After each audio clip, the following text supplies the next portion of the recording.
Hello everyone. তো আবার আজকে নিয়ে চলে এলাম একটা what I it in a ডের ভিডিও। তো আজকে হচ্ছে ডে 6 আমার 50 ডেজের চ্যালেঞ্জের। তো সকাল সকাল ব্রেকফাস্টে খাইছিলাম কেক, তারপরে খাইছিলাম আমি এই ইঁখের শরবত, যেটা খুব হেলদি আর টেস্টিও। তো এই ইঁখের জুসটা খাইছিলাম। তারপরে ঘরে খাইছিলাম আমি এই গিটস দিয়ে বানানো গোলাপ জামুনটা, যেটা খুব ভালো হয়েছিল খাইতে। আর দিনে অত ভাত খাইতে নাই মন করছিল, সেই জন্য খাইছিলাম মুড়ি ছোলা মাখা দিয়ে, এইসব মাখা দিয়ে মুড়ি খাইছিলাম। তারপরে খাইছিলাম আমি এই তালের কোষটা, যেটা এই সিজন আমি প্রথম খালাম। আর কার কার এই তালের কোষটা খাইতে ভালো লাগে কমেন্ট করে জানাবে।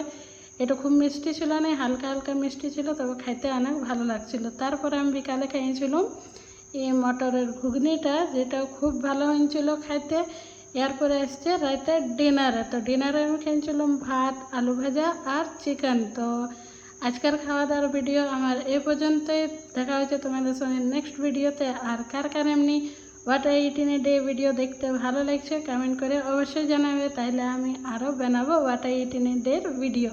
আর তোমরা আজকে কী কী খাইলে সেটাও কমেন্ট করে জানাবে। তো এই যে দেখো আমার খাওয়া দাওয়া কমপ্লিট। তো বাই।